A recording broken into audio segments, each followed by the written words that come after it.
ಶತ್ರು ಕಾಟ ಜಾಸ್ತಿ ಆಗ್ತಾ ಇದೆಯಾ?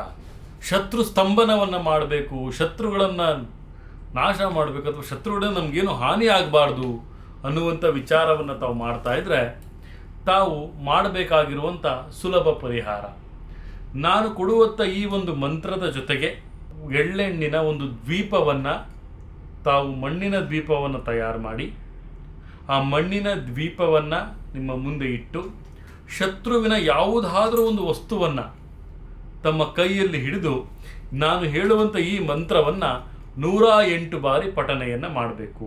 ಇದು ಏನಪ್ಪ ಅಂದರೆ, ಓಂ ನಮೋ ಭಗವತೆ ಮಹಾರುದ್ರಾಯ ಶತ್ರು ಸ್ತಂಭನಂ ಕುರು ಕುರು ಸ್ವಾಹ.